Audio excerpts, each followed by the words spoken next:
Welcome to the podcast that's dedicated to helping business owners to exit their business on their terms. I'm Darryl Bates-Brownsword, and today I'm joined by Manny Skevofilax. Manny's from Baltimore, Maryland, and he's an outsourced CFO. So the reason I wanted to talk to Manny is that he's got some really interesting perspectives from a CFO's perspective when working with SME business owners on helping them prepare and all the things they need to do to get their businesses exit ready. So welcome. Thanks for joining me today, Manny. Thank you for having me, Darryl. That's great. And look, apologies straight off the bat if I got your name or if I got any pronunciation wrong. I did my best. No worries. So you did great. You're too kind. So Manny, look, we were talking earlier and we're doing a bit of prep and you're telling me that as a CFO, well, before I launch in, I've got I love working with CFOs and you've got so much to offer, but why don't you give us a little bit of background first, just to how you got to working with SME businesses as a CFO, but now working as an outsourced CFO to SME businesses. How did you end up there? Sure. I started my career, Darryl, in a commercial lending training program. And you start at the bottom of the bank and you rotate through the various departments, small business lending, middle market, large corporate, specialty groups, and they teach you how to use financial statement analysis to analyze a company's financials and determine if they're credit worthy. And from that experience, that lasted about 9 years, I decided to hang a shingle up as an outsourced chief financial officer because I wanted to work part-time for a bunch of different businesses so I wouldn't get bored. So that's how it started. And I've been doing that for the last 20 years. And have you ever been bored? I haven't, which is the blessing. It's kept me on my toes. So what's the number one thing that you think your skill set, because I know there's many people that do what you do. So your skill set, what do you think is the key ingredient that a CFO, an outsourced CFO, brings to a growing SME? In my case specifically, I have been very fortunate and very blessed in that, I grew up in business. My parents immigrated to the United States from Greece. They worked, saved their money, and eventually opened their own small business, a small restaurant. So my father and mother were constantly educating me on how margins worked and how you made money in this little tiny restaurant. From there, I went to school and learned. I had a lot of great teachers and mentors. And my secret sauce is that I was able to work with 3 billionaire families. So from my modest upbringing, always wanting to not be poor and always wanted to be wealthy, here I meet these wealthy people and I'm able to be counseled by them and learn their experiences, learn from them. So I take the lessons that I learned in the big companies and I apply them to the small and medium-sized companies, Darryl. Okay. So all the things that the big companies take for granted by having a CFO in place, they know what a CFO does. You bring all that discipline. You work with the SME business owner and go, look, here's how to take your financial management or management of your numbers and your financials, and here's how to take that to the next level. Here's what the big guys are doing. Let me bring these skills to you and give you a bit of insight and a shortcut, if you like, to that high level financial management. You don't need me full time. Your business isn't ready to have me in there full time. So I'll just spend a little bit of time on a regular basis to keep things moving in the right direction from a financial control perspective. Yes, that's very well said, Darryl. Thanks. So now you've been doing that with a client for a number of years, and one of your clients says to you, Manny, look, I've got to the stage, I'm thinking where I want to get out of the business. I think it's time to start thinking about my exit, or if it's a partnership or several directors, what have you, they're saying, Manny, we're thinking about exiting the business. What chain of events does that trigger off for you when that conversation's had? That's a great question. The first one is the timing. It's like, hey, you want to sell? When would you like to sell? And generally speaking, we've already had this conversation in terms of preparation. I'll always ask, hey, what is your ultimate exit strategy here? And I try to share with my clients that you just can't wake up one day and just decide I'm going to sell my business tomorrow. Now, absent some kind of adverse change to your business model or, an unforeseen health challenge. So the first thing would be timing, because you have to get prepared.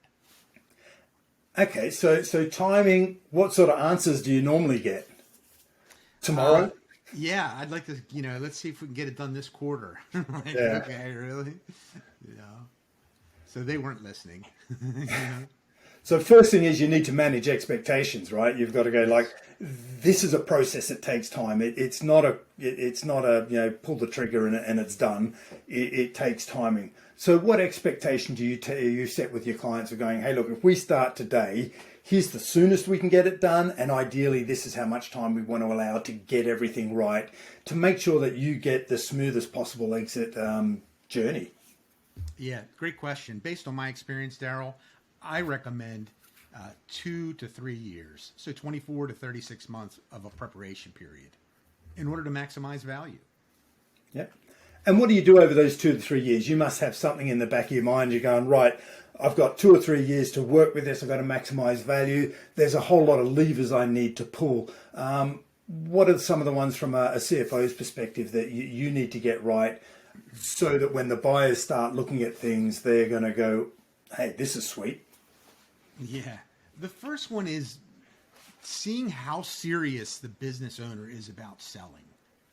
Because entrepreneurs, they like to change their minds. That's how they got. No, we don't. That's how they got to where they are, is by execution, taking action, and they like to change directions. In this case, I'll ask them, do you want to do this?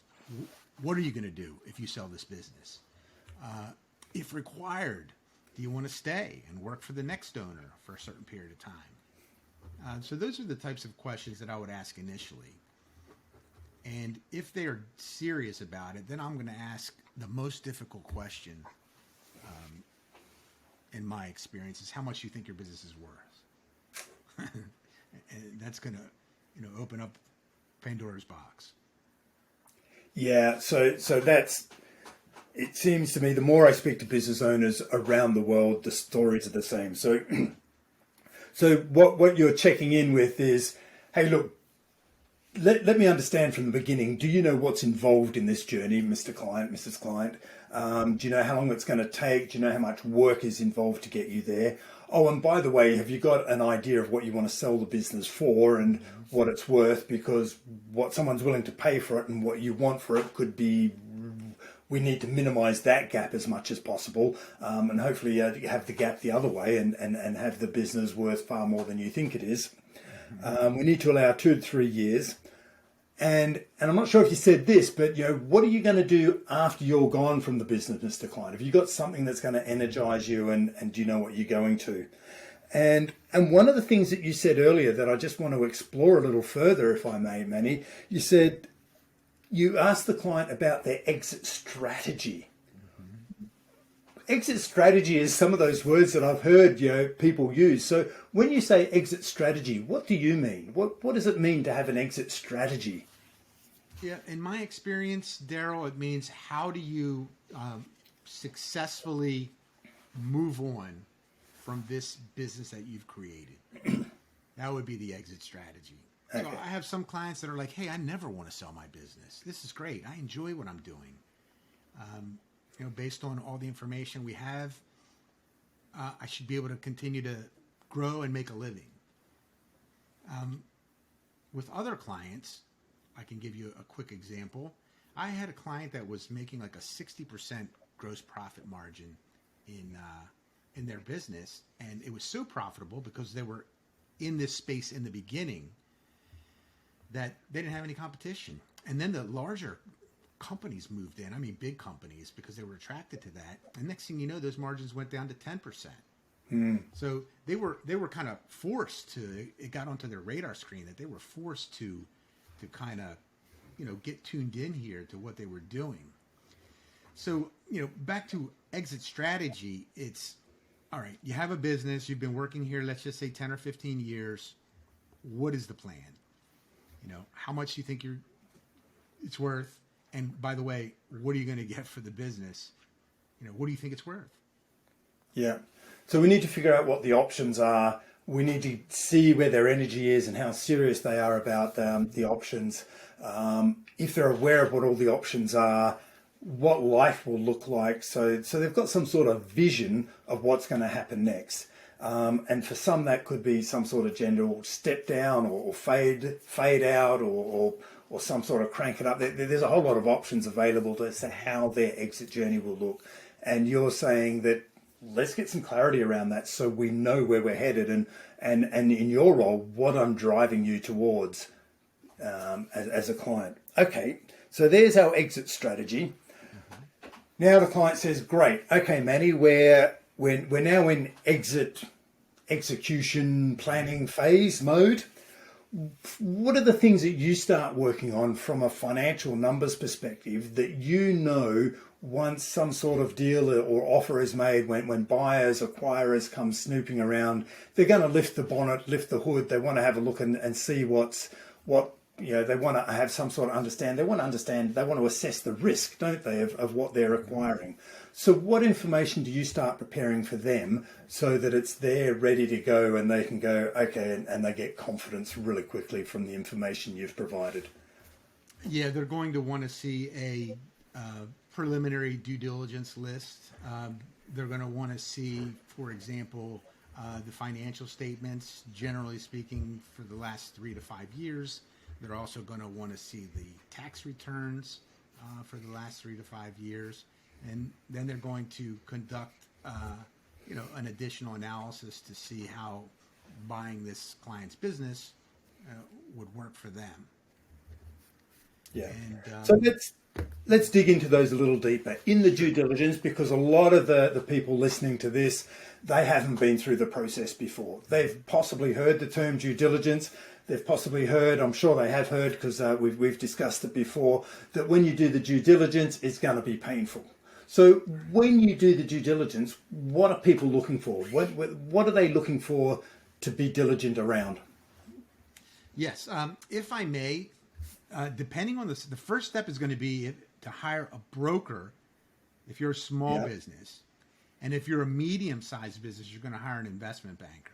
Yep. And this is because I'm not the guy. Your outsourced CFO or your chief financial officer is not the person that's going to lead the sales process. Right. So we're going to have this other person that is highly skilled in the space that you're in, and they're going to be the ones that are providing that, hey, you need to watch out for this and look out for that. And they are going to ask for a very long laundry list of information, beginning with the financials. What type of liabilities do you have, direct liabilities? What kind of guarantees have you given? Then they're going to dissect your customer base. They're going to say, hey, who are your customers? Do you have a concentration? There's all different kinds of ways they're going to come at you.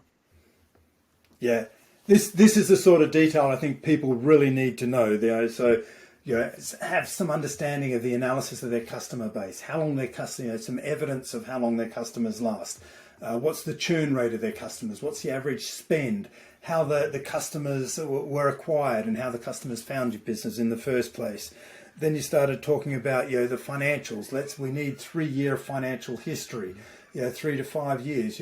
What are all the items in our chart of accounts? What items there are essential, and then they're wanting to be having a look at do I need to adjust the accounts? What's the owner paying themselves compared to what I would need to pay a business owner? Is that above market? Is it below market? Are there any extraordinary items in the P&L which wouldn't be there if I owned or someone else owned the business? And so I'm guessing that your role would be to prepare a set of adjusted accounts for the buyer. Yes, that's called an add-back schedule sometimes here in the States. And Yep. yes, so they're trying to determine,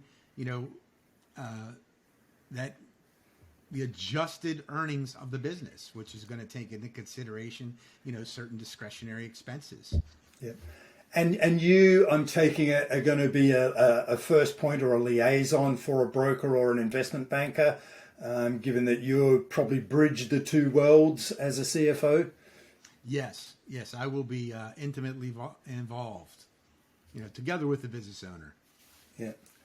And Manny, different owners, different acquirers are going to want to look at different types of information depending on the history and the specific business at hand, and I guess also the industry.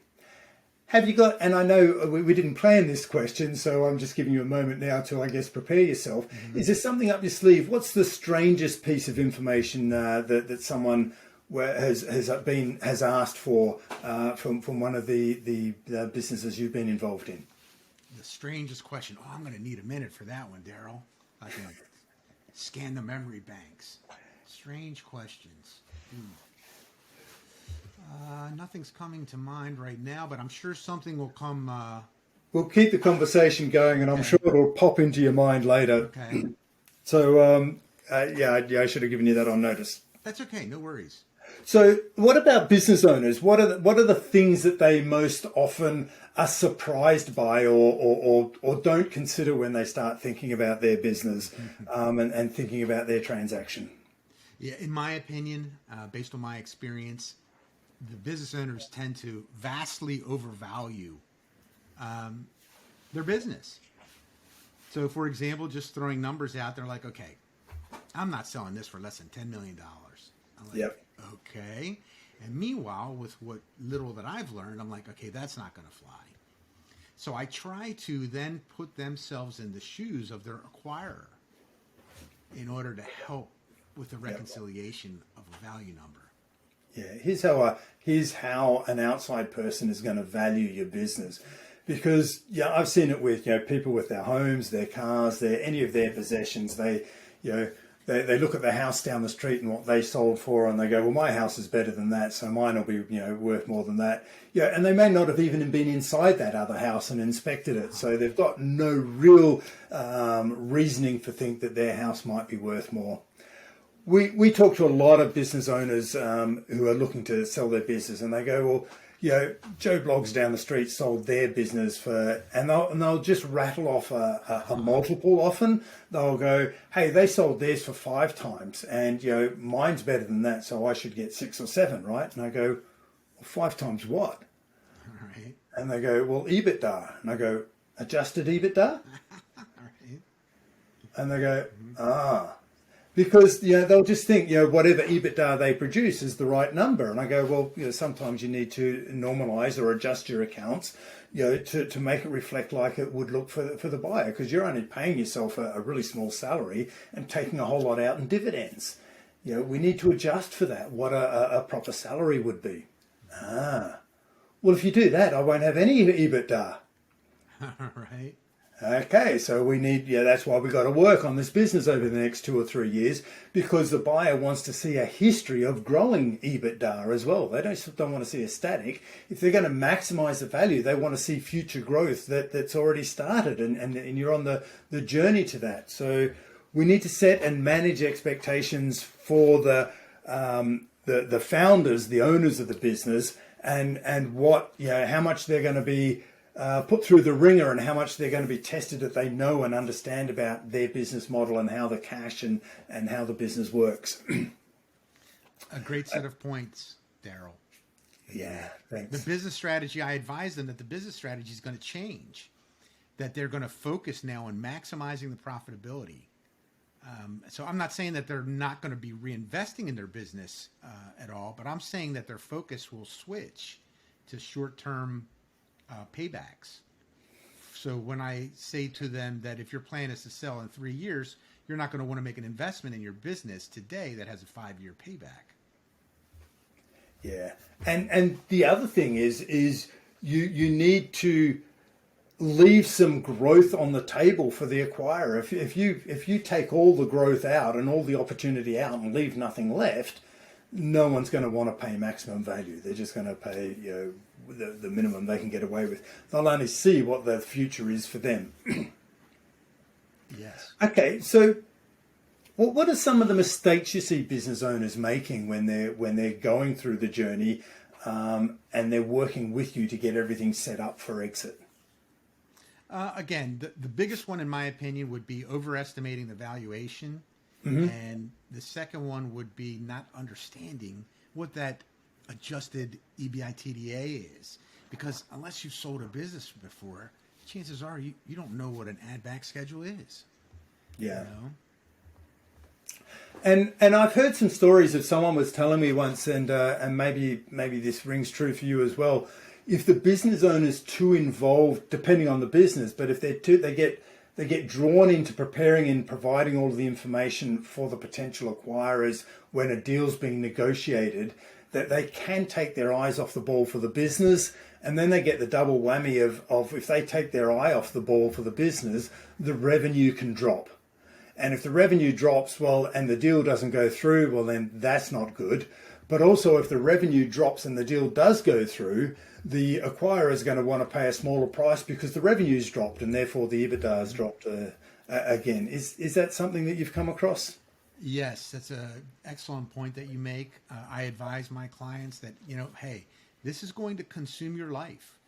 Selling a business is going to literally take every piece of spare time that you have in addition to running this business, and you're going to find yourself potentially to be overwhelmed, and we want to do everything we can so that doesn't happen where you're consumed and you drop the ball.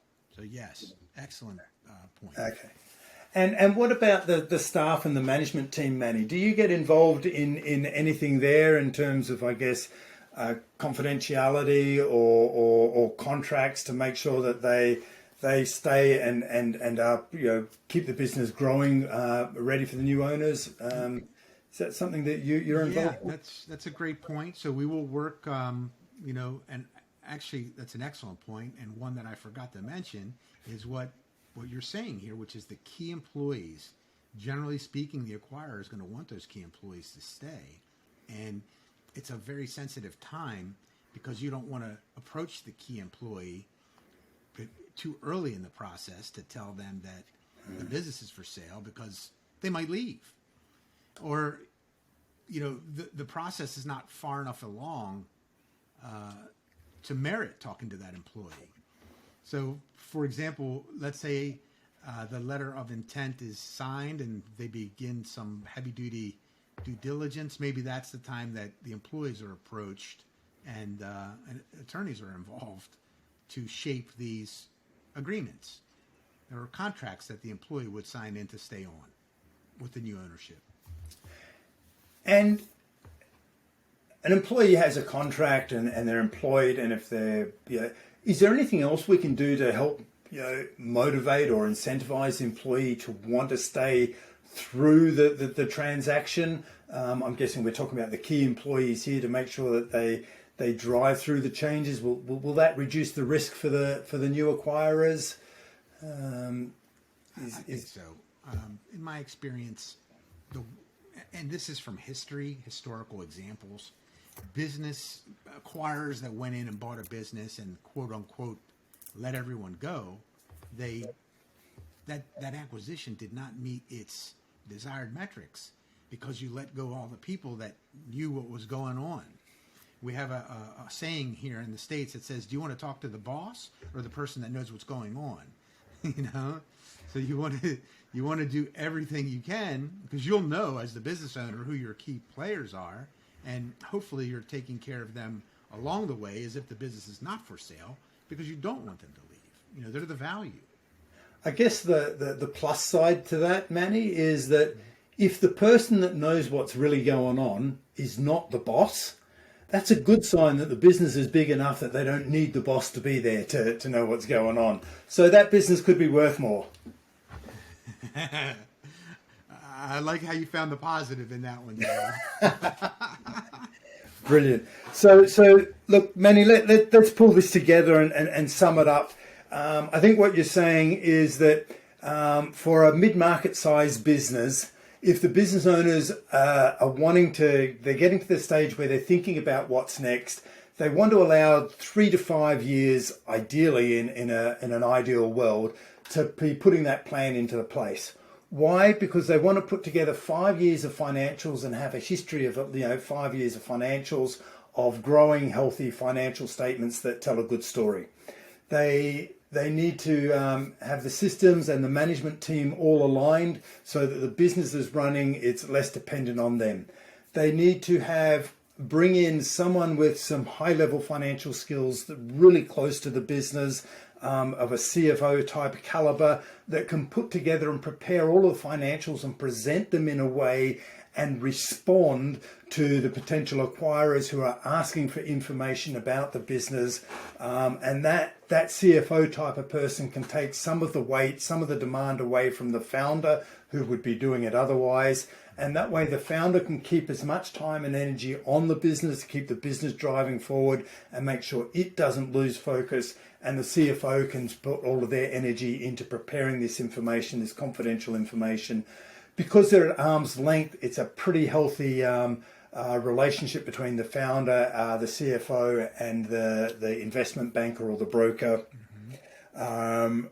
And we know that there's going to be some pretty awkward questions to be asked, so let's get ready for that. And when those awkward questions are asked, it's not about the business owner, it's just about the acquirer wanting to understand the risk of acquiring that business. That's very well said. Brilliant. Very well said. Manny, is there anything that I've missed that you wanted to make sure yourself that listeners to the podcast take away from our conversation today? What's the key point you want them to hear? That it takes time to sell your business. You can't just jump up, and decide one day I'm going to sell tomorrow. And the second biggest thing would be coming to terms with valuation. If you are committed to selling your company and you have a difference in opinion with your internal financial people, then go make the investment and get a valuation.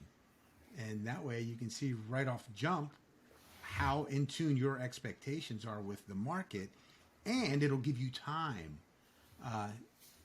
That 2 to 3 years that we were talking about, you know what you need to do to get to that valuation that you desire.